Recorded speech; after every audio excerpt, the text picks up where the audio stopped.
Soil, the skin of the earth, and the foundation of every great farm. It allows us to produce life in it. Charles E. Kellogg once said that there can be no life without soil, and no soil without life. They have evolved together. Soil health is not only very important for the farmer, but also for the consumer. Healthy soil allows us not only to produce good tasting foods, but it also allows us to steward the land in which we were given.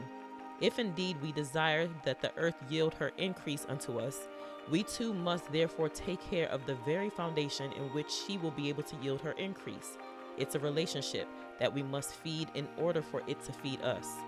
Growing up, you would have never caught me walking through any type of soil, let alone working with it and studying its very composition. I even studied biology in school, and at that time, I didn't really take much liking to plants. But here I am. The right soil and its nutrients should be the focus of every farmer. For when your soil is healthy, it has the ability to yield a bountiful harvest for you year after year. The soil allows the farmer to cultivate produce that will nourish the very souls of families. The chemical and physical components of soil are essential, but the biological aspect of it must be studied and fully understood. Physically, the life cycle of the produce that we grow on our lands will eventually give back to the soil on the earth. Its energy is never lost, just reused and recycled. Soil is a living entity and the stepping stone of food security. It's not dead, hence the reason why we shouldn't refer to it as dirt. Dirt is not living. Dirt doesn't produce life. But soil is the essence of life. It is living and continues to allow all gardeners and farmers all over the world to continue to grow life in it. You can see here that I've served up some hot chocolate and I made these cookies and brownies for my family to enjoy, and I'm just so excited to always share the love of Christmas with them. My family means the world to me. They are my everything. Every single thing that I do on a daily basis is because of my family. And I'm just so grateful that we have each other. God has been so faithful to each and every one of us. He's been faithful to me. He's been faithful to my family members, to my parents, my siblings, to my loved ones, and including you. He's been faithful. And I pray that during this season, you'll find a lot of joy.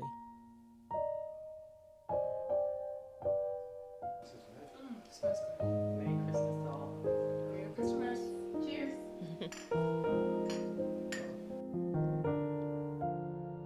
One of the things that I learned from growing a garden, and I loved it, in fact, my family loves it as well, is eating seasonally. When I was growing up, because as most of us do, we grow up with eating frozen foods. You pull the frozen foods out of the freezer, mom makes the dish, and so you're also buying the foods from grocery stores. You're not necessarily buying it from a farmer's market, or you're not a part of a CSA. And so we weren't really accustomed to eating things fresh, meaning from the farm, from the garden, straight to the table. If you plan out, based on my last point, what grows in what season, you will be able to eat fresh more often. And when you're eating fresh, that helps you out tremendously. Learn to eat seasonally, learn to eat fresh, even if you're not the one growing it, okay? Because as much as I grow a ton of things, a ton of vegetables, a ton of fruits, a ton of herbs. I grow a lot, but I still don't grow everything. So let's say specifically I want to have a Kellogg's breakfast tomato. If Kellogg's breakfast tomato variety, it is a healthy pepper plant that you can consume because you grew it from seed. Now, if I knew that sweet peppers didn't do well, or maybe they get diseased, or they have these pest problems, pest pressure is high on them, I wouldn't grow it. Right? You don't want to purchase anything from these seed companies where you know it's not going to grow for you in that location. Okay, so look at the tomatoes that grow well for you. For instance, this is my determinate tomatoes. Okay, determinate tomatoes meaning that they have a set height that they're going to get to. And I don't really grow many of them because they don't yield much for me. And I need anything and everything that's going to yield the maximum amount of tomatoes, because not only do I grow for my immediate family in my home, but I also grow for my parents. And so when I grow for myself and for my parents, I want to grow whatever is going to yield the most for both groups, for both families, for both households. Imagine if these seeds decided it was too hard for them to break out of the soil. it was too hard for them to break forth. You and I will be missing out on so many beautiful plants. We will be missing out on so many beautiful flowers. But thankfully, they do have power and energy within them.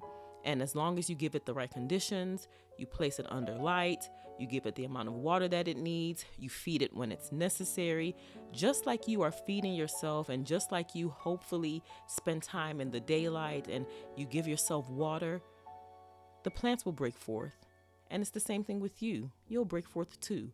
You just have to push yourself. Once you're done with putting the soil in, you want to start sowing the seeds. Place the seeds liberally on top of the soil. Do not be stingy with this project. The purpose of this project is not only to grow the plants over the winter time, but also to see how your plants are actually going to do. I'm really excited to see how my plants are going to do, because if you know anything, planting seeds, sowing seeds is very labor intensive. And so the goal is to plant this very liberally so that in the spring, I'm able to separate the flowers out and pot them up or put them directly into my landscape. And I'm doing the same thing with things like kale and spinach and Swiss chard. I'm also going to overseed them so that I can take those individual plants and then put them into my garden beds as well as into the landscape when the spring comes. And so